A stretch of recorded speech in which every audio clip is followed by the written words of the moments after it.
Kenya has earned its place as the Silicon Savannah, a hub of innovation and entrepreneurship in Africa. But if you take a closer look at the faces leading some of the biggest startups, you might notice a peculiar trend, a significant overrepresentation of white founders. Today we explore the question, why are white founders the face of Kenyan startups? According to Africa Big Deal, Kenya led Africa in startup funding in 2024, pulling in $638 million, which accounted for 29% of the continent's total funding. But here's the twist. Despite this massive inflow of cash, local founders are often left out in the cold. And here's the kicker. Most startups in Kenya are founded by locals. So why are white founders getting all the love from investors? According to Black Economics article, white founders in Kenya are 47,000% more likely to secure funding than their local counterparts. Yes, you heard that right, 47,000%. And only 6% of startups that raised over $1 million in 2019 were led by locals. That's a massive gap. So why is this happening? One reason is investor preference. Many foreign investors feel more comfortable backing founders who share their cultural background or come from elite institutions like Harvard or Oxford.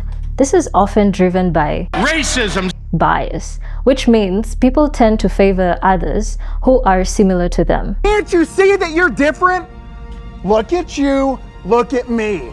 Do you not see a difference? I don't see it. What don't you get? Are you dumb?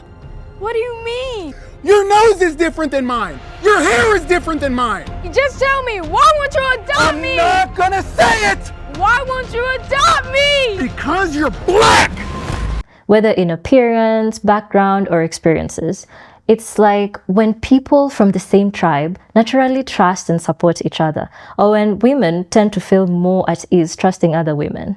According to Village Capital report, 87% of disclosed investments in East Africa went to startups with at least one European or North American founder.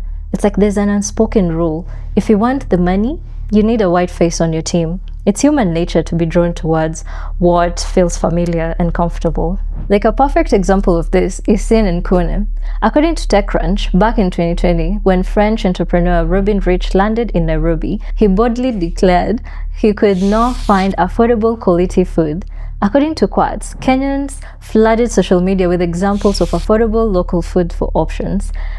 Because, let's be honest, we've all had amazing chapati and beans for less than $1. And deterred, he launched Kune, a ready-to-eat meal service, and surprise, secured $1 million in funding, faster than you can say nyama choma.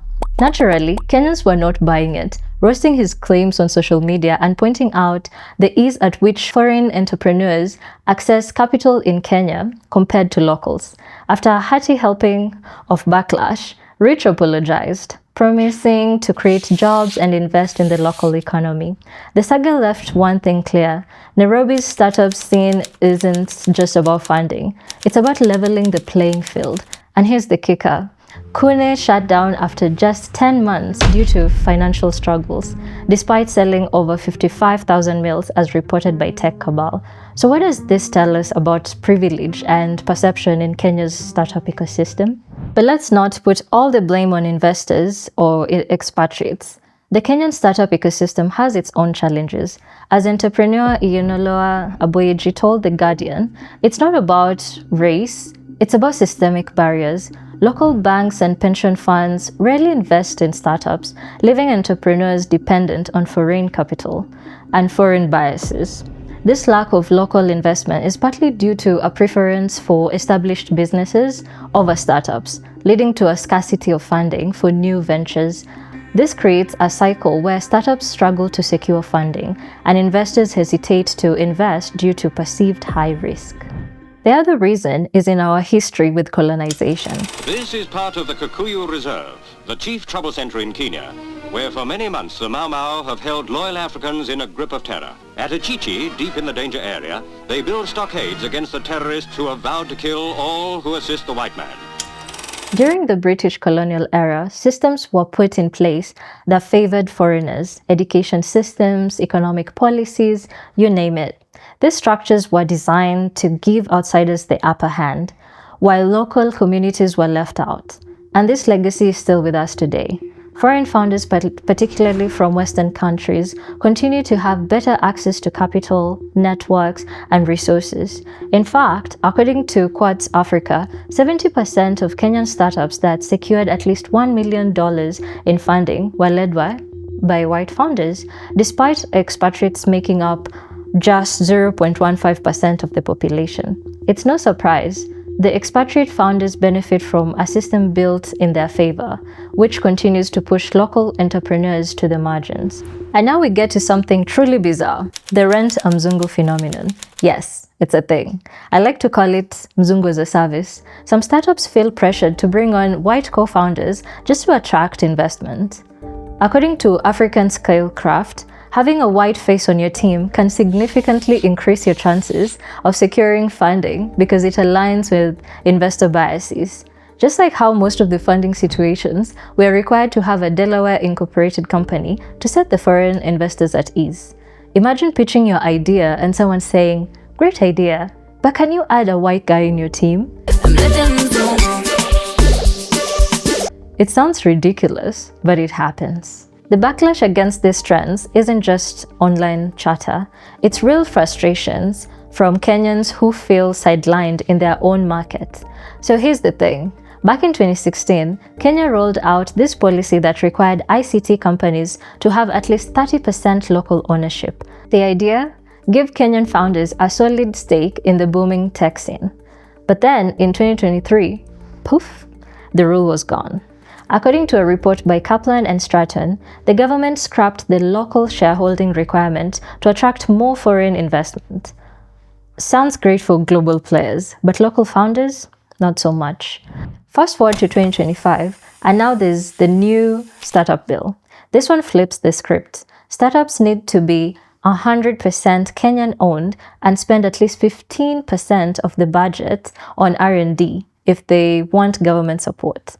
As TechAbelt reports, this bill aims to foster innovation while keeping ownership strictly local.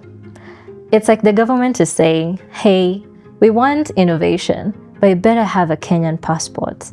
So the big question is, are we fostering local growth, or are we risking alienating the very investors that could scale these startups globally?